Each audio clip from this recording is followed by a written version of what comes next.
ভূত কি আদৌ হয় বা ভূতকে কি চোখে দেখা যায়? হ্যাঁ, ভূত তো হয়।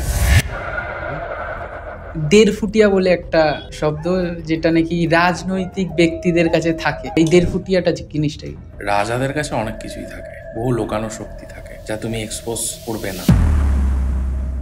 আচ্ছা, তোমরা এত জায়গায় ইনভেস্টিগেশন করেছো, এমন কোনো সময় কিছু হয়েছে যে যেটা একদম হারিম করা ঘটনা, যেটা বিশ্বাস করা যাচ্ছে না যে এইটা এই পজিশনে এরকম ধরনের কিছু হতে পারে?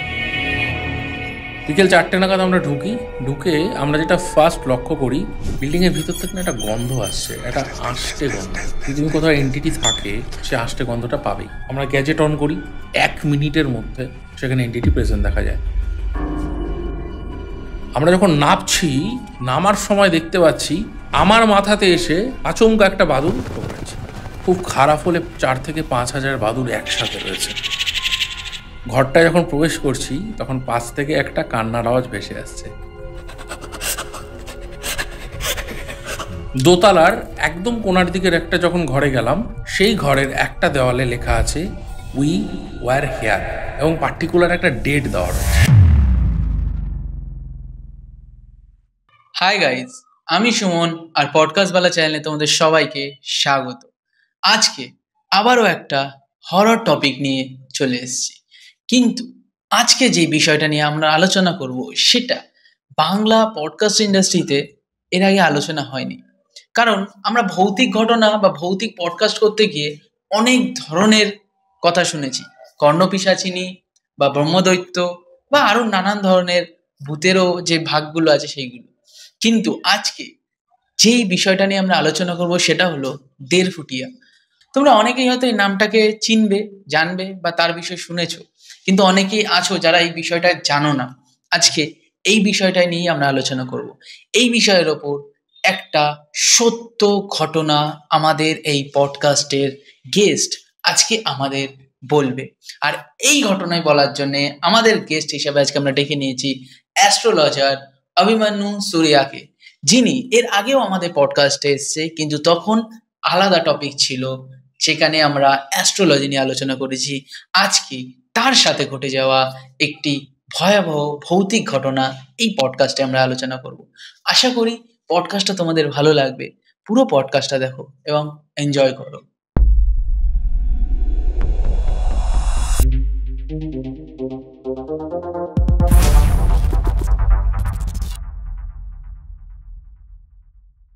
So welcome back Abhimanyu Suriya on পডকাস্টওয়ালা। কেমন আছো দাদা?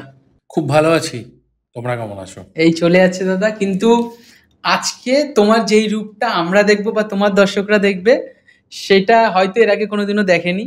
কারণ এতদিন তোমাকে তোমাকে সবাই অ্যাস্ট্রোলজার বা নিউমরোলজিস্ট বলে চিনতো, কিন্তু আজকে যেই জিনিসটার উপর আমরা আলোচনা করতে চলেছি সেটা মানে কেউ বিশ্বাস করে, কেউ বিশ্বাস করে না, অবিশ্বাস্য কিছু জিনিস, সেই সব জিনিস নিয়ে আজকের আলোচনাটা। বেসিক্যালি ভৌতিক ঘটনা যেটা তোমার সাথে ঘটেছে বা তোমরা যেই সব বিষয়গুলোর উপর রিসার্চ করছো, প্যারানরমাল ইনভেস্টিগেশন করছো, সেইগুলো নিয়েই তুমি আজকে আমাদের সাথে আলোচনা করবে। সত্য ঘটনা, কারণ এখনকার বিষয়গুলো হয়ে গেছে কি, অনেকে বানিয়ে বানিয়ে জিনিসপত্রগুলো বলছে বলে কোনটা সত্য আর কোনটা মিথ্যে সেটা বলা কঠিন হয়ে দাঁড়াচ্ছে। ডিফিকাল্ট হচ্ছে, এটা ঠিক। কিন্তু আজকে যেই ঘটনাগুলো আমরা আলোচনা করতে চলেছি সেগুলো তোমার সাথে ঘটে যাওয়া কিছু সত্য ঘটনা, বা তোমরা যেগুলো তোমাদের চোখে দেখেছো সেগুলোই আমাদের সাথে শেয়ার করবে। সবার প্রথমে তোমার কাছে আমার যে জিনিসটা জানার আছে সেটা হলো যে ভূত কি আদৌ হয় বা ভূতকে কি চোখে দেখা যায়? ভূত ভূত শব্দটাই তো একটা এসছে ভয় থেকে। এটা হয় যদি আমি বলি, হ্যাঁ ভূত তো হয়। এবার ভূত কথার না অনেক ব্যাখ্যা আছে। ভূত কথাটার সাথে সময় জড়িত কোথাও না কোথাও দাঁড়িয়ে। সময় বলি না, ভূত ভবিষ্যৎ বলি তো, একদম। এটা সময় জড়িয়ে। কিন্তু এখন আমরা যদি প্রথমে ভূত কথাটা কানে শুনি বা ছোট থেকে শুনেছি, তাহলে একটা আতঙ্কের একটা বিষয় থাকে, একটা অজানা অন্ধকার জগৎ। আর যদি বলো দেখা যায় কি না, আমার ছোট থেকে বড় হয়ে ওঠা এবং বেশ কয়েক বছরের আমি যে কটা প্যারানরমাল ইনভেস্টিগেশন করেছি, যে কটা হন্টেড জায়গায়, আমি কোনোদিন চোখে কোনো অবয়ব দেখিনি, আমি কোনোদিন কোনো ভূতের রূপ দেখিনি, দেখিনি। আমি জানি না হয় কি না, বা আরও যারা প্যারানরমাল ইনভেস্টিগেশন যারা করে বা যারা রিসার্চার রয়েছে, প্যারানর্মাল অ্যাক্টিভিটির উপর যারা রিসার্চ করছে, তারাও কিন্তু একটা কথা বলছে যে আত্মা যখন শরীর থেকে বেরিয়ে যাচ্ছে, তাই কিভাবে আমি দেখতে পারি? সেটা পাওয়ার, এটা এনার্জি, তাই কি করে চোখে দেখা যেতে পারে? সম্ভব না দেখা। কিন্তু আমরা যেই জিনিসগুলো দেখে আসছি, যে কেউ সাদা শাড়ি পরে কোনো জায়গায় একটা দেখা গেছে, বা নানানভাবে সবাই যেভাবে দেখতে পারে ভূতকে, বিশেষ করে কোনো শুনশান জায়গাতে বা কোনো একটা পরিত্যক্ত জায়গা, সেই সব জায়গাগুলোতে বেশি পরিমাণ দেখা যায়। এই জিনিসগুলো তার মানে পুরোটাই মিথ্যা ব্যাপার। দেখো, এই প্রেত বা এই ভূত, এই যে বিষয়টা তোমরা কথা বলছো, এটা কিন্তু অনুভূতি করার বিষয় আছে। এটা তোমাকে ফিল করতে হবে। এটা আমরা ফিল করি। এদের অ্যাক্টিভিটি ফিল করা যায়, দেখা যায় না। আর তুমি বলছো সাদা শাড়ি পরে কেউ গলা কাটাও দেখেছে, তাকে স্কন্দকাটা বলা হচ্ছে। আমার যেটুকু মনে হয়, মিথেন বলে একটা গ্যাস আছে, জানো তো? মিথেন গ্যাস যখন নির্গত হয় না মাটি থেকে, সেটা অনেকটা ওই সাদা শাড়ির অবয়ব ধারণ করে মানুষের মতো। দূর থেকে যদি ওই মিথেন গ্যাস নির্গত হতে দেখে, সেটাকে অনেকটা ওই সাদা শাড়ি পরা ভূতের মতো দেখায়। আবার অনেক সময় দেখা গেছে আমাদের চোখের কিছু ভ্রান্তি হয়। একটা গাছের মধ্যে একটা সাদা কাপড়কেও বেঁধে রেখেছে, কারণে হোক অকারণে হোক, সেটাকে দেখে আমরা ভয় পেলাম। হতে পারে ওটা অবয়ব, কিন্তু অবয়ব বা আত্মাকে ওভাবে চোখে দেখা যায় না। আমরা একাধিক মৃত্যু, যেসব জায়গায় ধরো একাধিক মৃত্যু হয়েছে, কেউ সুইসাইড করেছে, আমি আসবো তোমার কাছে আজকে একটা পার্টিকুলার বিষয় নিয়ে। ধরো এরকম একটা জায়গায় আমি গেছিলাম, যেখানে একটি মেয়ে, তাকে মার্ডার করা হয়েছিল প্রেগনেন্ট অবস্থায়। সেখানে গিয়ে পরবর্তীকালে একটা প্যারানর্মাল অ্যাক্টিভিটি পাওয়া গেছে, কিন্তু একটা মিথ আছে যে ওই মেয়েটিকে নাকি ওখানে দেখা যেত। সেটা কিন্তু আমরা ইনভেস্টিগেশন করতে গিয়ে কিছু পাইনি। এবং আমরা সেখানে ইনভেস্টিগেশন এরকমভাবে করেছি, ফার্স্ট দিন আমরা 3 জন গেছিলাম, সারা রাত ছিলাম একটা পূর্ণিমা তিথিতে। কারণ পূর্ণিমা তিথিতে একটা তিথির বিষয় থাকে। পূর্ণিমা এমন একটা তিথি যে তুমি অ্যাক্টিভিটি বা কিছু কানেকশন বা কিছু ফিল করতে চাও, তার জন্য বেস্ট তিথি হচ্ছে পূর্ণিমা। আমরা গেছি, আমরা কোনোদিন অবয়ব দেখিনি। তো সেক্ষেত্রে যদি তোমাকে স্ট্রেট কার্ড উত্তর দিই, তাহলে আত্মাকে দেখা যায় না, প্রেতকে দেখা যায় না, হতে পারে না। বাট অনেক প্যারানর্মাল ইনভেস্টিগেটররা আছে যারা ভূতের সাথে কথা বলছে। ভিডিওতে আমরা দেখেছি, অনেক সময় অনেক বড় বড় ইউটিউব চ্যানেলগুলোতেও এই জিনিসগুলো হয়েছে, যে ডাইরেক্ট ভূতের সাথে কথা বলছে। এবার ভূতেরও সাথে কি কথা বলা যায়, বা বাংলা ভাষায় কথা বলছেন, হিন্দি ভাষায় কথা বলছে, ও ইংলিশে কথা বলছে বলে ভূতে কি ইংলিশে রিপ্লাই করতে পারে? এরকম কোনো ব্যাপার আছে নাকি? বিষয়টা হচ্ছে, দেখো, কথা মানে একটা শব্দ, এটা একটা ভাইব্রেশন। তো এটা ওভাবে না বোঝা যায় না, তবে কিছু সাংকেতিক বার্তা পাওয়া সম্ভব। একটা আত্মা, যেটা এনার্জি, যা শরীর নেই, সেইভাবে বাংলা বা ইংলিশে কোনো তোমাকে সংকেত দিতে পারে না। তার একটা সাংকেতিক কিছু বিষয় আছে। আমরা যদি প্যারানর্মাল ইনভেস্টিগেশন করি, আমাদের কিছু ইকুইপমেন্ট আছে। সেই ইকুইপমেন্টগুলো যখন আমরা ইউজ করি, তার কিছু সাংকেতিক বিষয় আমরা বুঝতে পারি। যেমন ধরো, আহ, এমন একটা ঘর, যে ঘরটায় কাউকে হত্যা করা হয়েছিল, সেই ঘরটায় যখন আমরা গেছি, আমাদের গ্যাজেট রয়েছে, সেখানে এন্টিটি প্রেজেন্ট দেখাচ্ছে। এবং যখন আমরা তাকে প্রেজেন্ট পেয়েছি, ধরো তখন রাত্রির 11:30-12টা, পাওয়ার পর নিশ্চয়ই আমরা এই সংকেতটা তার থেকে পেয়েছি প্রথমে। সে আমাদেরকে উপস্থিত হওয়ার কারণে সে কমফোর্ট নাকি সে রেগে আছে, সেটা একটা সাংকেতিক ভাইব্রেশন আমরা পাই। সেখান থেকে আমরা বুঝতে পারি যে আমাদের অ্যাক্টিভিটিটা সে পছন্দ করছে কিনা। সেকেন্ড, আমরা তো ইনভেস্টিগেশনে গেছি, মানে আমরা নিশ্চয়ই কিছু জানতে গেছি, ঠিক আছে? আমরা তাকে প্রশ্ন করতে পারি। তার অনুভূতি বা তার শোনার মতো কান নেই, কিন্তু কিন্তু সে ফিল করতে পারে। ফিল করা সম্ভব, সেখানে সে সাংকেতিক বার্তা দিতে পারে। সেই সাংকেতিক বার্তাটা আমরা পেতে পারি। তার মানে এটা নয় আমি তার সাথে বাংলায় প্রশ্ন করছি, ইংরেজিতে প্রশ্ন করছি, হিন্দিতে প্রশ্ন করছি, সেই হিন্দিতে উত্তর দিচ্ছে, এটা কিন্তু নয়। এটা এভাবে হয় না, এটা সম্ভব না। ওকে। সো এই কথা বলার বিষয়টায় যদি আসি, কারণ সুশান্ত সিং রাজপুতের যখন মারা যায়, তারপরে একটা বিদেশের অনেক বড় একটা ইউটিউব চ্যানেলে কোনো এক প্যারানর্মাল ইনভেস্টিগেটর, যে আত্মাদের সাথে নাকি কথা বলতে পারে, তার আত্মার সাথে নাকি কথা বলেছিল। ওর জন্যই আমার এই কোয়েশ্চেনটা করা, কারণ সে তাহলে পুরো বিশ্বটাকে মিথ্যা কথার মধ্যে একটা রাখছে যে কথা বলা যায় আত্মাদের সাথে। কারণ সুশান্ত সিং রাজপুত একটা হিন্দিভাষী ছেলে, তার সাথে কোনো বিদেশের কোনো এক প্যারানর্মাল ইনভেস্টিগেটর ইংলিশে কথা বলছিল। সেটা একটা অবাক করা ঘটনা ছিল। দেখো, মানুষকে কি বলবো, বিভ্রান্ত করার জন্য প্রচুর ভিডিও আছে, আমি কাউকে ছোট করছি না, কিন্তু মানুষকে বিভ্রান্ত করার জন্য প্রচুর ভিডিও তৈরি হয়েছে। যেরকম তিলোত্তমার ইস্যুর সময়তেও অনেক ইউটিউবার কিন্তু তার সাথে কথা বলেছে, প্ল্যানচেট করেছে, এগুলো হয়েছে। তার কতটা সত্যতা আছে আমরা কেউ জানি না। যদি সেটাই হয়ে যেত তাহলে তো ওটার উপর দিয়ে কোর্ট জাজমেন্ট দিত। তবে হ্যাঁ, ডেফিনেটলি একটা জায়গা যদি কিছু ঘটে থাকে, তার উত্তর যদি না থাকে, আমরা প্যারানর্মাল ইনভেস্টিগেটররা আমাদের নিজস্ব, আমি তোমাকে আগেই বললাম, কিছু ইকুইপমেন্ট আছে, তার দ্বারা কিন্তু আমরা বুঝতে পারি যে রিজনটা কি, বা আমরা একটা বার্তা কিন্তু তার থেকে পেতে পারি যে কি ঘটেছিল। হয়তো কোনো ঘটনা মার্ডার হয়েছে, সেটাকে সুইসাইড বলে চালানো হয়েছে, আমরা কি বুঝতে পারবো সেটা সুইসাইড কি মার্ডার, এটা সম্ভব বোঝা। ওকে, সো আজকে যেহেতু আমরা ভূতের বিষয় নিয়ে আলোচনা করছি, সবাই সব ধরনের জিনিসটাকেই কভার করে, বাট আমার একটা পার্সোনালি কোয়েশ্চেন ছিল যে খুব শোনা একটা কথা, সেটা হলো দেড়ফুটিয়া বলে একটা শব্দ, যেটা নাকি রাজনৈতিক ব্যক্তিদের কাছে থাকে, তারা নাকি সেটার ব্যবহার অন্যান্য কাজে লাগায়।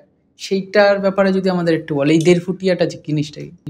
দেখো, প্রথমে বলি, দেড়ফুটিয়া হচ্ছে যদি কোনো সদ্যজাত সন্তান ভূমিষ্ঠ হওয়ার পরে যে সূর্যের আলো দেখেছে, সে যদি মারা যায়, তার যে আত্মাটা, সেই আত্মাটা কিন্তু দেড়ফুটিয়া হয়। এই দেড়ফুটিয়া যাকে, দেখো, শক্তিকে আমরা তো অপপ্রয়োগ করি বা শক্তিকে আমরা ব্যবহার করি, তো তাকে কিছু অসাধু তান্ত্রিক বলো বা গুপ্ত সাধক বলো, তারা ব্যবহার করে, ঠিক আছে? হ্যাঁ, ব্যবহার করা হয়, বহু কাজে ব্যবহার করা হয়, কিন্তু না, এই যে মার্কেটে একটা মিথ ছড়িয়ে দেওয়া হয়েছে যে দেড়ফুটিয়া এই ব্যক্তির কাছে আছে, ওই ব্যক্তির কাছে আছে।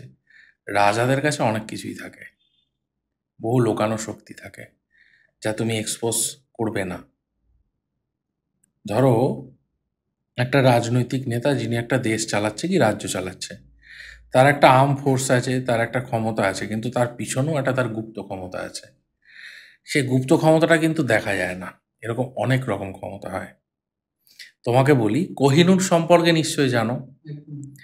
কোহিনূর বলা হতো যার কাছে থাকবে সে কিন্তু রাজা, বা সে বিশ্বকে শাসন করে, যেটা কিন্তু এখন এলিজাবেথের কাছে আছে, রানী এলিজাবেথের কাছে। কোহিনূরটা কিন্তু একসময় আমাদের এই দেশে ছিল সব থেকে দামি হিরে, যেটা কোহিনূর বলা হয়। তো এরকম না, এমন এমন কিছু জিনিস আছে যেগুলো রাজভাগ্য থাকলেই পাওয়া যায়। তেরফুটিয়া একটা ছোট্ট জিনিসের কথা বললাম, কেউ কেউ জিন বলে, জিন আছে। আরো অনেক ধরনের এমন জিনিস আছে, যেমন ধরো, তোমাকে কি বলবো, আমি নাম উল্লেখ করছি না, কারণ গুপ্ত অনেক বিষয়কে গুপ্ত রাখা ভালো। এরা অনেক রকম এন্টিটি আছে, এরা অনেক রকমের পাওয়ার আছে, যেগুলো কিন্তু রাজনৈতিক নেতাদের কাছে সত্যিই থাকে। এবার তুমি বলতে পারো, তাহলে এটাকে দেখা যায় না কেন? দেখো, রাজভাগ্য যার হয়, এগুলো তারাই পায়। রাজার সিংহাসন শুধু রাজার জন্য, অন্য কারোর জন্য নয়, থাকে। কিন্তু কার কাছে আছে সেগুলো এক্সপোজ করা বা আমার পক্ষে জানা সম্ভব না। এখন আমি যদি বলে দিই কারোর কাছে আছে, তাহলে সেটার কিছু কোনো প্রমাণও নেই, আবার সেটাকে অস্বীকারও করা যাবে না। ব্যাপার, মানে এই জিনিসটা বেসিক্যালি সত্যি একটা জিনিস, দেড়ফুটিয়াটা। দেখো, জিনিসটা সত্যি, কিন্তু কার কাছে আছে এই বিষয়টা বলা যায় না। কারণ কারোর গুপ্ত ক্ষমতা আমি জানতে পারি না। আমি অনেককে বলতে শুনেছি, অনেক তান্ত্রিককে, একজন ব্যক্তির নাম ধরে, ওনার কাছে আছে, উনি এটাকে ব্যবহার করে না এই কেসটাকে ধামাচাপা দিয়েছেন, ইডির অনেক কাগজপত্র আছে সেটাকে সরিয়ে দিয়েছে, একটা তদন্তে চলছে, সিবিআই তদন্ত, সেটাকে এটা দিয়ে আটকানো হয়েছে। এগুলো বলা যায় না, কারণ এটা বিচার ব্যবস্থাকে প্রশ্ন করা, এগুলো বলা যায় না। হ্যাঁ, কারো কাছে থাকতে পারে, তার গুপ্ত ক্ষমতা থাকতেই পারে, যদি আমি জানিও সেটা আমি কোনোদিন বলবো না। ওকে, আচ্ছা, তোমরা এত জায়গায় ইনভেস্টিগেশন করেছো, বাট এমন কোনো সময় কিছু হয়েছে যে মানে যেটা একদম হারিম করা ঘটনা, যেটা বিশ্বাস করা যাচ্ছে না যে এইটা এই পজিশনে এরকম ধরনের কিছু হতে পারে? হ্যাঁ, তোমার সাথে আমার আজকে যে বিষয়টা নিয়ে আমি তোমাকে বলবো বলেছি, সেটা হচ্ছে, দেখো, মোহনপুর বলে একটা জায়গা রয়েছে। এটা কোন জায়গাটায়? এটা হচ্ছে আমাদের উত্তর চব্বিশ পরগনার মধ্যে, নদিয়ার মধ্যে পড়ছে। উত্তর চব্বিশ পরগনা শেষ হচ্ছে, নদিয়া শুরু হচ্ছে, সেরকম জায়গাতে। এখানে হরিণঘাটা বলে একটা ফার্ম আছে। ওকে। এটা সম্ভবত পশ্চিমবঙ্গ রাজ্য সরকারেরই আন্ডারে। তো এই হরিণঘাটা ফার্মের মধ্যে এই মোহনপুর অঞ্চলে বেশ কিছু বিল্ডিং আছে, যে বিল্ডিংগুলো কিন্তু দীর্ঘদিন ধরে মানুষ যায় না। যার প্রধান কারণ হচ্ছে সেই জায়গাগুলো কোনো না কোনোভাবে সরকার ছেড়ে দিয়েছে, পরিত্যক্ত হয়ে পড়ে আছে। তো এরমই একটা বিল্ডিংয়ে দিন 10 আগে আমরা 3জন একটা প্যারানরমাল ইনভেস্টিগেশনে যাই। তো ঘটনাটা বিকেল 4টে নাগাদ আমরা ওখানে প্রবেশ করি। যখন আমরা প্রবেশ করি, এটা একটা মানে এক্সপ্রেস ওয়ে আছে, হাই রোড, সেখান থেকে একটা গেট আছে, 1 নম্বর গেট। গেটটা দিয়ে ভিতরে ঢুকে যেতে হবে। যদি তুমি ভিতরে ঢুকে যাও, 1 কিলোমিটারের বেশি তোমার যাওয়ার পরে তুমি দেখতে পাবে আর স্টাফ দেখতে পাবে না। আমরা যে দুটো বিল্ডিং আমরা ইনভেস্টিগেশন করেছি, এবং যে বিল্ডিং দুটো যখন গেলাম, দুটোই 3তলা বিল্ডিং, এবং বিল্ডিং দুটো পুরো ভগ্নপ্রায় দশা। যখন ঢুকছি, ধরো এতদিন ধরে মানুষের না যেতে যেতে রাস্তাগুলো এতটাই জঙ্গল পরিবেশ হয়েছে, দিনের বেলা দেখে তোমার আতঙ্ক লাগবে। এবং সব থেকে ইন্টারেস্টিং বিষয়, যখন আমরা ওই জায়গাটায় ঢুকে গেছি, যে বিল্ডিং দুটো আমরা থাকবো, সেখানে একটা কুকুর, বিড়াল, কোনো প্রাণী নেই। এতটা নির্জন, দিনের বেলা আতঙ্কের পরিবেশ। যদি আমরা 3জন ঢুকি, 3জনের ব্যাখ্যা দিই একটু। আমি ছিলাম, আর একজন প্যারানরমাল ইনভেস্টিগেশন করেন, তার নাম শুভজিৎ ঘোষ, তিনি ছিলেন। আর শান্তনু বলে আরেকজন ছিলেন, যিনি আরও একটা তোমাদের মতনই তার চ্যানেল আছে পডকাস্টের, সে ভিডিওটা কভার করছিল। বিকেল 4টে নাগাদ আমরা ঢুকে আমরা যেটা ফার্স্ট লক্ষ্য করি, বিল্ডিংয়ের ভিতর থেকে না একটা গন্ধ আসছে, একটা আষ্টে গন্ধ। যদি তুমি কোথাও এন্টিটি থাকে, সে আষ্টে গন্ধটা পাবেই। একদম, এটা আমি অনেকের মুখেই শুনেছি যে ফার্স্ট। হ্যাঁ, এবং বিল্ডিংটা ঢোকার পর আমরা গ্যাজেট অন করি, 1 মিনিটের মধ্যে সেখানে এন্টিটি প্রেজেন্ট দেখা যায়। আমরা বহু জায়গায় ইনভেস্টিগেশন করেছি, কিন্তু কোনো জায়গায় দেখিনি ঢোকা মাত্রই এন্টিটি প্রেজেন্ট। ওটা কি গ্যাজেট থাকে যেটাতে বুঝতে পারো? দেখো, এটা বেসিক্যালি কোনো ইলেকট্রোম্যাগনেটিক ফিল্ড, সেটা যদি থাকে, ঠিক আছে, মানে এই সোল বা পাওয়ার যেটাকে আমরা বলি, হ্যাঁ, সেটা ক্যাচ করে, সেটা সিগন্যাল পাওয়া যায় যেখানে এন্টিটি আছে কি নেই। কিন্তু সেটাও আমরা যতদূর দেখেছি, যতদিন কাজ করেছি, 2-3 মিনিট, 4 মিনিট, 10 মিনিট, তারপরে আমরা সিগন্যাল পাই নিয়ারেস্ট আছে কি না। কিন্তু আমরা 1 মিনিটের মধ্যে সেখানে বিকেল 4টের পর আমরা এন্টিটি পাই। যখন আমরা ফার্স্ট একটা ঘর থেকে ভিতরে আর একটা ঘরে প্রবেশ করি, তখন দেখতে পাই প্রকাণ্ড প্রকাণ্ড শিকড় মানে ঘরগুলোকে বেঁধে বেঁধে রেখে, মানে গাছপালার শিকড় সব ঘরের ভেতরে। হ্যাঁ, রয়েছে। এবং একটা ঘরের মধ্যে পা রাখতে দেখি চি চি চি চি আওয়াজ হচ্ছিল, বুঝতে পারছিলাম না। আমাদের ঢুকতেই ভয় লাগছিল আওয়াজটা শুনে, কারণ অনেক বন্য জন্তু থাকতে পারে, কারণ ওখানে বনো শুয়োরও থাকতে পারে। আমরা ওটাই ভাবছিলাম যে কোন প্রাণী, আওয়াজটা আমাদের চেনা না। হঠাৎ গিয়ে দেখি 7-8টা বাদুড় উঠছে। তা আমরা যখনই বাদুড় দেখেছি, সেটা দেখো, বাদুড় এমন একটা প্রাণী, এন্টিটি যেখানে থাকে সেখানে কিন্তু এই নিশাচর প্রাণীটা থাকবেই, একটা হলেও থাকবে, বাদুড় কিন্তু থাকবে। এবং ওইখানে থাকতে থাকতে আমরা দেখি, মানে একটু দূর থেকে আওয়াজ আসছিল, যে এই আওয়াজটা আরো তীব্র থেকে তীব্রতর হচ্ছে। ঘরগুলো ঘুরে ঘুরে দেখতে থাকি ফার্স্ট বিল্ডিংয়ের, তারপর দেখি একটা সিঁড়িটার পুরো ভগ্ন দশা, মানে বিল্ডিংটা এরকম পজিশন, ছাদও ভেঙে পড়তে পারে। সিঁড়িটার মধ্যে শিকড় হয়ে গেছে পুরো। আমরা সিঁড়িটা দিয়ে ধীরে ধীরে এগিয়ে উঠতে থাকি। উঠতে গিয়ে দেখি একটা ঘরে, তুমি বিশ্বাস করবে না, আমি ভিডিও রয়েছে, আমাদের ভিডিওটা ইউটিউবে পোস্টও হয়েছে, খুব খারাপ হলে 4 থেকে 5 হাজার বাদুড় একসাথে রয়েছে একটা ঘরের মধ্যে। এবং এমন একটা আওয়াজ হচ্ছিল, যে আওয়াজটা মানে নিচ থেকে শোনাচ্ছিল যে অনেকটা ছুঁচোর ডাকের মতো। পরে গিয়ে দেখলাম প্রচুর বাদুড়। এবং তখন গ্যাজেট শো করছে, তখন সন্ধ্যা হয়নি, এন্টিটি খুব স্ট্রং, 100% এন্টিটি প্রেজেন্ট রয়েছে সেখানে। যথারীতি আমরা ঘুরতে ঘুরতে ঘুরতে ঘুরতে ঘরগুলো ঘুরে দেখতে থাকি, দেখতে দেখতে আরও একটা ঘরে চলে যাই। সেই ঘরটায় যাওয়ার পরে দোতলার একদম কোণার দিকের একটা যখন ঘরে গেলাম, সেই ঘরটায় যাওয়ার পর আমরা খেয়াল করি সেই ঘরের একটা দেওয়ালে লেখা আছে উই ওয়ার হেয়ার, এবং পার্টিকুলার একটা ডেট দেওয়া রয়েছে। আমরা ভাবি যে এখানে এতদিন মানুষ যায় না, এই ডেটটা কিভাবে দেওয়া সম্ভব, কারা এখানে আছে? লেখা রয়েছে দেয়ালে। হ্যাঁ, দেওয়ালে লেখা হতে পারে, কোনো মানুষ লিখেছে, এটাকে নিয়ে ঘাবড়ানোর কিছুই নেই। তো আমরা অপেক্ষা করতে থাকি আমরা যে কারণে গেছি সেটার, এবং বিকেল 5টার ছমছমে পরিবেশ আমাদেরকে জানান দিচ্ছিল যে আমরা যে কারণে গেছি সেটা আমরা 5টাতেই পেয়ে গেছি। আমরা সেদিনকে রাত্রে থাকার মতো পরিস্থিতি, এবং জায়গাটা এতটা নির্জন, তুমি যদি মাইক বাজিয়ে কাউকে ডাকো তোমাকে বাঁচানোর কেউ আসবে না, মানে এতটাই ভেতরে তোমরা এতটা ভেতরে নির্জন, পুরো মানে জঙ্গলের পরিবেশ, পুরোটা অরণ্যে ঘেরা, আগাছা হয়ে গেছে বাড়িগুলো। ঠিক আছে, সন্ধ্যা নামে, আমরা ছাদে ছিলাম, বিল্ডিংয়ের ছাদ থেকে আমরা ধীরে ধীরে নিচে প্রবেশ করি, এবং আমরা দুটো ঘর দেখেছিলাম দুপুরবেলা, পার্টিকুলার ওই দুটো ঘরের মধ্যে যে আমরা এন্টিটি পেয়েছিলাম, দু কোণার দুটো ঘর, এবং আমরা ওই দুটো ঘরেই প্রায় একটা ঘরে 2 ঘন্টা আর একটা ঘরে ধরো প্রায় 3-3.5 ঘন্টা ছিলাম। আমরা যখন নামছি, নামার সময় দেখতে পাচ্ছি মানে আমার মাথাতে এসে একটা মানে আচমকা একটা বাদুড় ঠোকরাচ্ছে। আমি এর আগেও অনেক ইনভেস্টিগেশনে গেছি, সেখানেও বাদুড় দেখেছি, চামচিকে দেখেছি, ন্যাচারালি কোনো প্রাণী তোমাকে এসে ঠোকরাবে না কোনো উইদাউট রিজন। সন্ধ্যা হয়ে এসছে, যথারীতি নামছি, নামার পরে প্রথম যে ঘরটায় প্রবেশ করি, ঘরটায় ঢুকে সব থেকে অবাক লাগে, ঘরের মধ্যে একটা কিছু পোড়ানো হয়েছিল, এবং সেটা শুধু কাগজ নয়, আরও এমন এমন কিছু।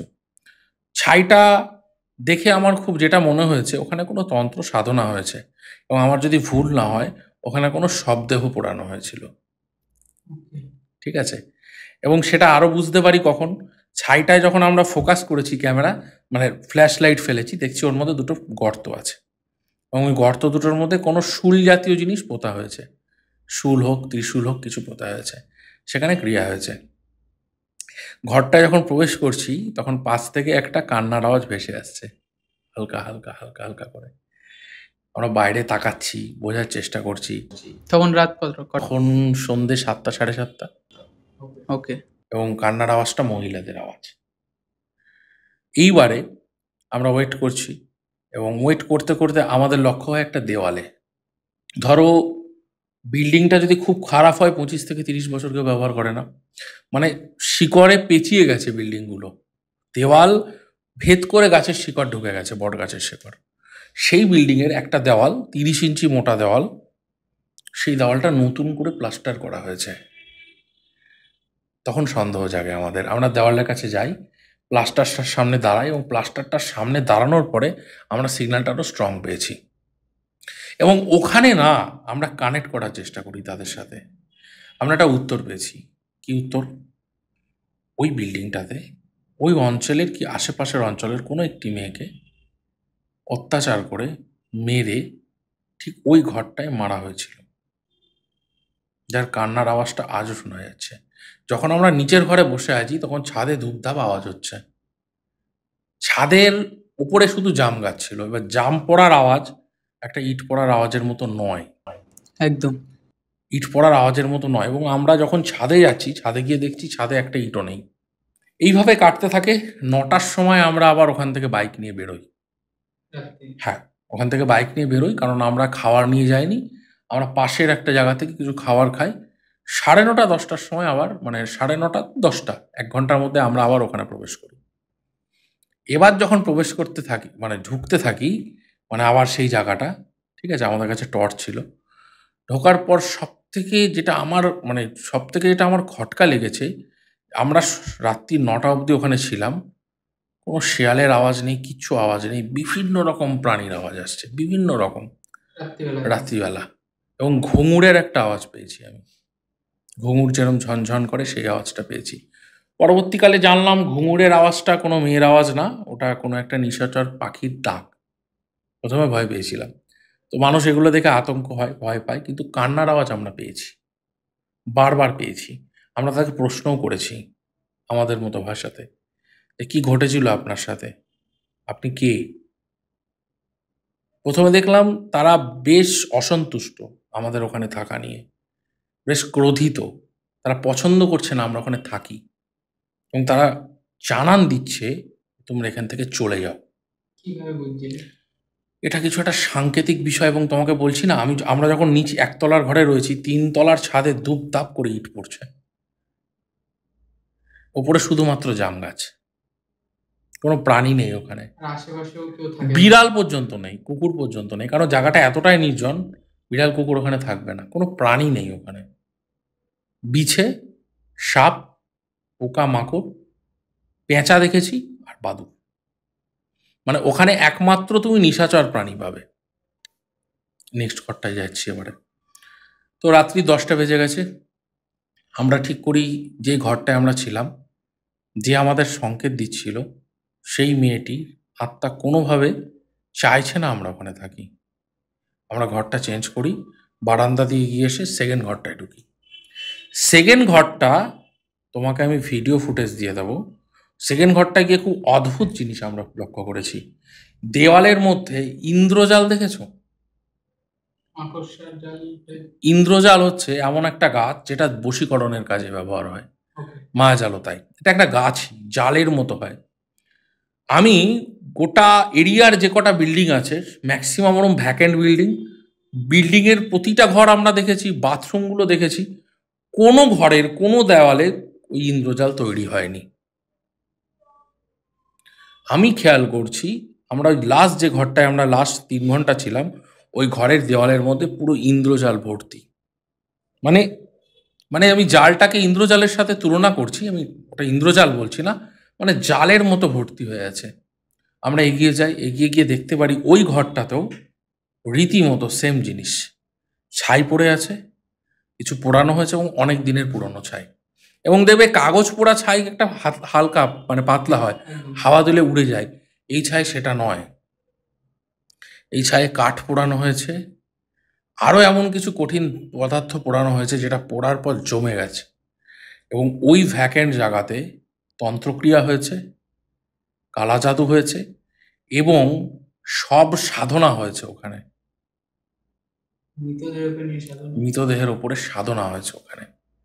এবং আমরা ওই ঘরটায় গিয়ে যেটা ফিল করেছি, তুমি যেটা গল্পের শুরুতে বলছিলে 1.5 ফুটিয়া, কোনো একটা প্রেগনেন্ট মহিলাকে সেই জায়গাতে ওই বিল্ডিংয়ে হত্যা করা হয়েছিল, এবং কোনো একজন ব্যক্তি খুব স্ট্রং মাপের গুপ্ত সাধক ওই দেওয়ালে, ওই জালের মধ্যে কিছু না কিছু আটকে রেখেছে। আমি তোমাকে বলছি, এখন ধরো জুন মাস, আর আমরা গেছিলাম সম্ভবত দিন 10 আগে, তীব্র গরম। ওই ঘরটায় আমরা 3.5 ঘন্টা কাটিয়েছি। 3.5 ঘন্টা প্রচুর রকম আতঙ্কে কেটেছে। ওই ঘরে শুধু সব সাধনা হয়নি, ওই ঘরে সেই আত্মাগুলোকে দিয়ে এমন কাজ করানো হয়েছে, আমরা যাওয়াতেও তারা মনে করছিল যে আমরাও সেই উদ্দেশ্যেই ওখানে গিয়েছি। ভুডু ডলের নাম শুনেছো তো? দেখো, আমি বলে দিই, তোমাদের এই স্টুডিওতে এসে মানুষের কল্যাণের জন্য যা কাজ হয় সব কিছু করা উচিত। আত্মাকে বা প্রেতকে কাজে লাগিয়ে, প্রেতকে চালান করে যে মানুষের ক্ষতি করা হচ্ছে, বহু সাধক শুধু অর্থের লোভে এই ক্ষতিগুলো করতে গিয়ে মৃত্যুবরণ করছে। আমরা ওই ঘরে কিন্তু গিয়ে বুঝতে পেরেছি, ওই ঘরে ভুডু ডলের কাজ হয়েছে, শুল প্রয়োগ, বান প্রয়োগ, মারণের মতো কাজ হয়েছে।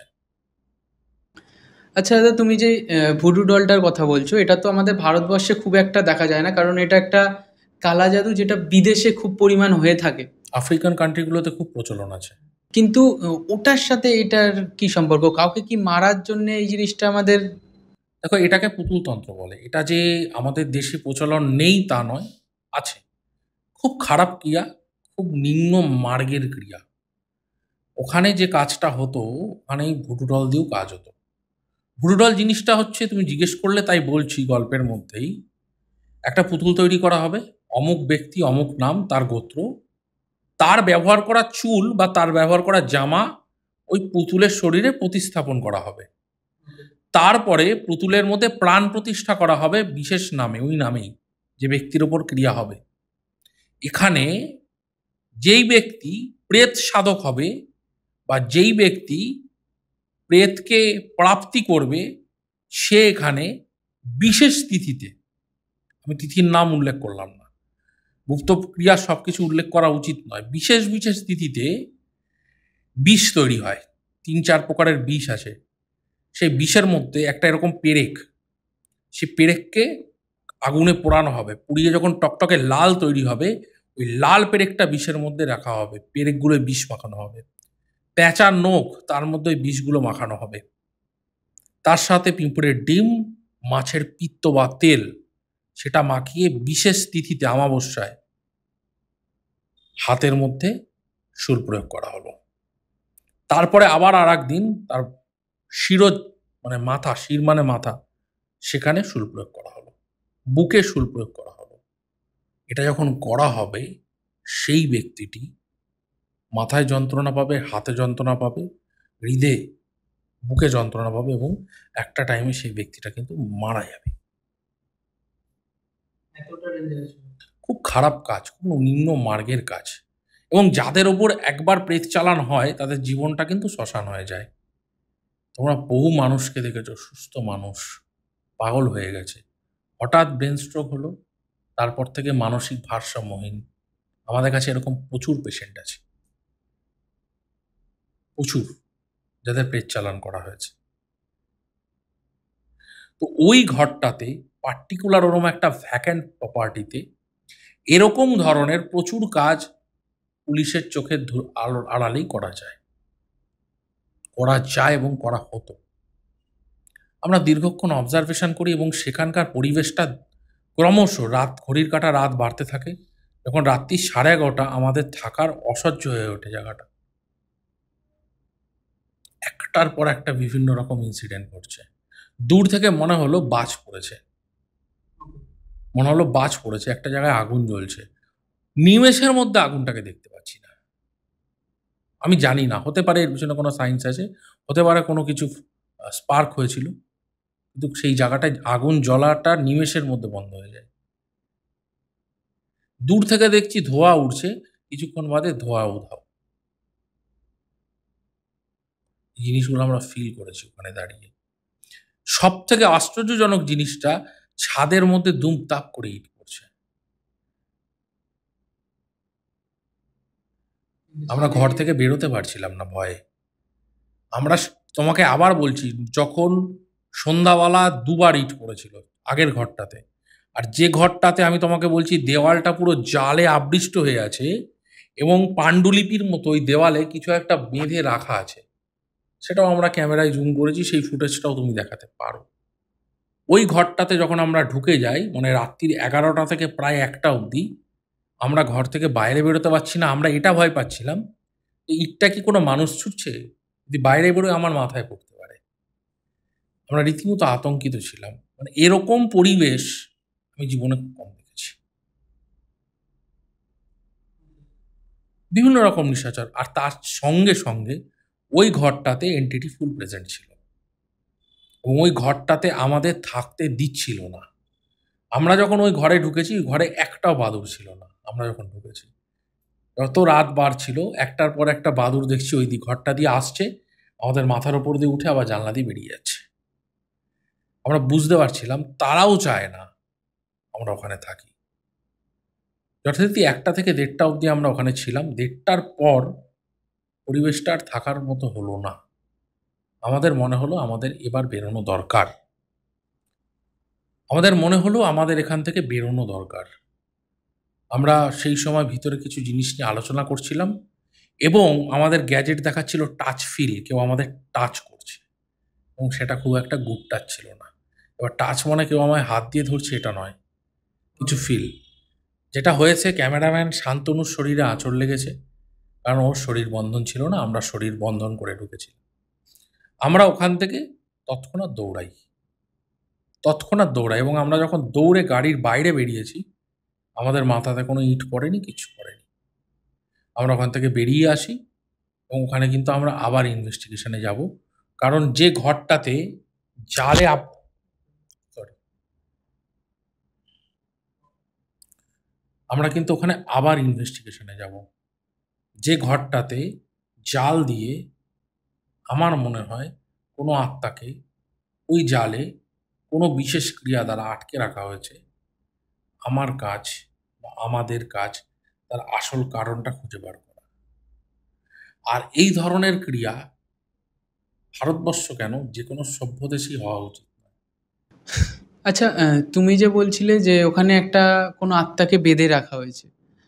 অনেক জায়গায় আমরা শুনেছি যে, বা অনেক ভূতের বইতে বলো বা অনেক ভিডিওতে আমরা দেখেছি বোতলের মধ্যে আত্মাকে বেঁধে রেখেছে, ঢুকিয়ে রেখেছে, বা বোতলে বেঁধে অন্য জায়গায় ফেলে দিয়েছে, বা আয়নার মধ্যে অনেক সময় আত্মাদের বেঁধে রাখা হয়। এইগুলো কি সত্যিই করা সম্ভব হয়? দেখো, বেঁধে আত্মাকে ওভাবে তো আটকানো যায় কি যায় না, এটা একটা লং প্রসেস আছে, ভিডিও বলতে হবে। কিন্তু আয়নার একটা আলাদা রহস্য, আয়না প্রতিবিম্ব, সেখানে আত্মা আটকে যায়। আটকে যায়? আটকানো যায় আত্মাকে। দেখো, এই প্যারানরমাল ইনভেস্টিগেশন করতে করতে এরকম প্রচুর কেস আসে আমাদের কাছে, যে কেসগুলোকে সলভ করতে হয়। ধরো এরকম কোনো বাড়ি রয়েছে, বিল্ডিং রয়েছে, যেখানে একটা বহু পুরনো আয়না আছে। পার্টিকুলার ওই আয়নাটা থেকেই এন্টিটি কিন্তু বাড়ির মধ্যে যেটুকু ডিস্টার্ব করা সেটা ডিস্টার্ব করে। আমরা এরকম একটা বাড়িতে গেছিলাম ইনভেস্টিগেশন করতে। বাড়িটায় গিয়ে ভালো মতো দেখি, আলমারি দেখি, ফ্রিজ দেখি, সব জায়গাগুলো দেখি। বাড়ির মধ্যে একটা দেওয়াল আলমারি ছিল। আরেকজন প্যারানরমাল ইনভেস্টিগেটর আছে, তার নাম শুভজিৎ ঘোষ। তিনি ছিলেন ওই ইনভেস্টিগেশনটায়, এবং আমরা খুব ভালো করে ফিল করতে পারি প্রায় 100-150 বছরের পুরনো ওই আলমারির ভিতরে একটা আয়না ছিল। সেই আয়নাটার মধ্যে এন্টিটি ছিল। বিশেষ ক্রিয়া করে ওই বাড়ির মালিককে ওই আয়নাটা একটা ফাঁকা স্থানে ফেলে আসতে বলা হয়েছিল, এবং ওটা করার পরে কিন্তু ওই বাড়িতে আর ওই সমস্যাগুলো তৈরি হয় না। কিরকম সমস্যা তৈরি হচ্ছে জানো? যদি ওই বাড়িতে এন্টিটি থাকে, কোনো বাড়িতে যদি এন্টিটি থাকে, ন্যাচারাল কটা জিনিস হবেই। রাত্রিবেলায় কল অটোমেটিক খুলে যাবে, জল পড়বে, এবং ছাদে হাঁটার আওয়াজ, ছাদে কিছু পড়ার আওয়াজ, এটা তুমি পাবেই। 3 নম্বর জিনিস, ঘরে কিছু রয়েছে, হঠাৎ সেটা পড়ে গেল। অবয়ব হয় না, কিন্তু তাও তোমার মনে হবে কিছু একটা পাশ থেকে ক্রস করছে, যে তোমার সাথে কথা বলতে চাইছে। এই জিনিসগুলো হবে। তো বহু পুরনো আসবাবপত্র যারা পুরনো বাড়ি কিনছে, তাদের জিনিস ব্যবহার করছে, আমরা সবসময় বলি সেগুলো পরিত্যাগ করা উচিত। তো আয়নাতে কিন্তু আত্মা আটকায়। এগুলো কি ভালো হয় নাকি কোনো খারাপ আত্মার পরিচয় থাকে এগুলো? দেখো, আত্মা একটা শক্তি। এটা ভালো বা খারাপ ওভাবে বিশ্লেষণ না করে আত্মাটা তমগুণ সম্পন্ন, রজগুণ সম্পন্ন, না সত্যগুণ সম্পন্ন বিবেচনা করা উচিত। আমি যে মানুষ, আমার মধ্যে 3টে গুণ থাকতে পারে, সত্য, রজ, তম। তো আমি যদি তমগুণী হই, তাহলে আমার আত্মাও তমগুণী হবে। সে পাপ কাজ করবে, সে অনিষ্ট কাজ করবে, সে ক্ষমতার জন্য যা কিছু করতে পারে। এটা হচ্ছে তমগুণী আত্মা। সত্যগুণী আত্মা কিন্তু ঈশ্বরের কাছে যেতে চাইবে, সে মুক্তি চাইবে। তমগুণী আত্মাও মুক্তি চাইবে, কিন্তু তার লোভ, শরীরকে পাওয়ার লোভ। তমগুণী আত্মা, তার মধ্যে তমগুণ সম্পন্ন, তার মধ্যেও মুক্তি পাওয়ার বাসনার সাথে সাথে ভোগ এবং কাম প্রবৃত্তি থাকে। আত্মা কিন্তু অন্য একটা শরীরে প্রবেশ করে শারীরিক সম্পর্ক স্থাপন করতে চায়, যদি সেই আত্মা তমগুণ সম্পন্ন হয়। আত্মা শরীরকে খোঁজে। ওকে। এবার আমার শরীরে একটা আত্মা আছে, আবার কোনো একটা প্রেত আত্মা, তমগুণ সম্পন্ন এই প্রেত আত্মা সেই শরীরটাকেই খুঁজছে, এই শরীরটাকে সে চাইছে। কারণ এই শরীরটা না পেলে সে ভোগ পাবে না, সে আহার পাবে না, সে কিছু পাবে না। যদি আমার আত্মা দুর্বল হয়, আমি সেই জায়গায় পড়ে যাই বিশেষ ক্ষণ নক্ষত্রে, তাহলে সে যদি আমার শরীরে আসতে পারে, তখন সে তীব্র ভোগ শুরু করে। সে এই ধরনের খাবার খেতে পারে, এটা একটা মানুষ কল্পনা করতে পারে না। যেমন ধরো কাঁচা মাংস, যেমন ধরো 2 হাত দিয়ে সে খাবার খেয়ে নিচ্ছে, চণ্ডালের ন্যায় সে আচরণ করছে, সে স্নান করছে না, নোংরা হয়ে যাচ্ছে। এবং এই তমগুণ সম্পন্ন আত্মা, কাম প্রবৃত্তি এদের মধ্যে এত বেশি থাকে, এরা এই সময় বহু পাপ কর্ম করিয়ে নেয়। আমরা সাদা চোখে দেখে ভাবি হয়তো ওই ব্যক্তিটা পাগল হয়ে গেছে, কিন্তু তার শরীরের মধ্যে কোনো আত্মার উপস্থিতি আছে কিনা সেটা কিন্তু বহু লোকেই খুঁজে দেখি। এটা হচ্ছে প্রেতের ভাগ, সেই আত্মাটা তমগুণ কিনা নাকি সত্যগুণী আত্মা। এবার একটা সৎ লোককে যদি দুর্ঘটনায় মৃত্যুবরণ করতে হয়, তার আত্মাটা কিন্তু সত্যগুণী, সে আত্মা কিন্তু ন্যাচারালি কারোর ক্ষতি করবে না, সেই আত্মাকে দিয়ে ক্ষতির কাজ করানোও যায় না। ওকে। তাই যারা গুপ্ত সাধক তারা সর্বদা কিছু কিছু আত্মাকে তারা লোভ দেখায়, শরীর পাইয়ে দেওয়ার লোভ। এই যে তুমি বলছিলে না প্রেত সাধনার বিষয়টা, প্রেতের সাধনা করা কেন হয়? প্রেতকে পাওয়া যায় খুব সহজে। প্রেত বা এই ধরনের তমগুণী আত্মাকে খুব অল্পতেই সন্তুষ্ট করা যায়। প্রেতের সাধনা একটা কারণে করা হয় যে খুব সহজে প্রেত সাধনায় সিদ্ধি লাভ করা যায়। ঈশ্বর সাধনা কিন্তু সহজ নয়। প্রেতকে খুশি করা মানে তাকে কমিট করা হচ্ছে তোমাকে একটা শরীর দেওয়া হবে। তার মানে যেই প্রেত বা যেই আত্মাটি শরীর না পেয়ে এই ভূজগতের সমস্ত কিছু ভোগ্য বস্তুকে সে কামনা করেও পাচ্ছে না, যে সে যখনই শরীর পেয়ে যাবে সে সেগুলো কিন্তু তার মধ্যে চলে আসবে, সে সবসময় শরীর পেতে চায়। আর এই শরীর পাইয়ে দেওয়ার কথা বলেই তাকে বশীভূত করা হয় এবং তাকে দিয়ে একাধিক কাজ করিয়ে নেওয়া হয়। আজকে বশীকরণ, বিদ্বেষণ, উচাটন, এই প্রয়োগগুলো যে শুধু যন্ত্র বা দ্রব্যর ওপরেই হচ্ছে তা নয়, এগুলোর পিছনেও কিছু প্রয়োগ আছে, যে প্রয়োগগুলো এই ধরনের এন্টিটিকে ব্যবহার করে করা হচ্ছে, যার ফলাফলও ভয়ানক। একদম। আমরা এতক্ষণ ধরে এত নেগেটিভ জিনিসপত্র আলোচনা করছিলাম, এবার যদি আমি একটু পজিটিভ জিনিস নিয়ে আলোচনা করি, সেটা হলো যে তুমি এইসব জিনিস নিয়ে রিসার্চ করছো বা সবসময় এইসব জিনিসের মধ্যেই রয়েছো, তো সেক্ষেত্রে তুমি নিজে কতটা ভগবানে মানো? আমি 100% ঈশ্বর বিশ্বাসী এবং আমি বেদকে খুব মানি, যেহেতু আমি হিন্দু ঘরের ছেলে। নিরাকার ঈশ্বরে খুব প্রচণ্ড বিশ্বাস করি, এক সৃষ্টিকর্তা বিশ্বাস করি। সকালে উঠে সূর্য প্রণাম আর গায়ত্রী মন্ত্র পাঠ করে আমার দিন শুরু হয়। আমি ঈশ্বরে বিশ্বাসী 100%। ওকে, থ্যাংক ইউ সো মাচ দাদা আমাদের পডকাস্টে আসার জন্য, আমাদের সাথে এত গুরুত্বপূর্ণ, এত ভালো একটা ঘটনা যেটা সবার জানা উচিত, এইসব ধরনের বিষয়গুলো আমাদের সাথে শেয়ার করার জন্যে। এরপরেও আমরা আরও পডকাস্ট করব, যেখানে তোমার থেকে আমরা আরও যেই সব জিনিসগুলো তুমি করেছো, যেই ইনভেস্টিগেশনগুলো করেছো, সেগুলো আমরা জানতে চাইবো সেই পডকাস্টের মাধ্যমে। একটা পডকাস্টে সেটা বলা সম্ভব না। তোমাকে থ্যাংক ইউ সো মাচ আবারও আমাদের পডকাস্টে আসার জন্য। তো বন্ধুরা, আজকের মতন আমরা এখানেই পডকাস্টটা শেষ করছি। দেখা হচ্ছে নেক্সট পডকাস্টে। ততক্ষণের জন্য আমাদের চ্যানেলটিকে সাবস্ক্রাইব করে দাও, লাইক করে দাও, শেয়ার করে দাও। এবং তোমরা অনেকেই আছে যারা ভিডিও দেখছো বাট সাবস্ক্রাইব করছো না, প্লিজ সাবস্ক্রাইব করো, কারণ তোমরা যদি সাবস্ক্রাইব করো আমরা এরকম ধরনের পডকাস্ট আরও আনতে আগ্রহী হব। আজকের মতন বাই বাই।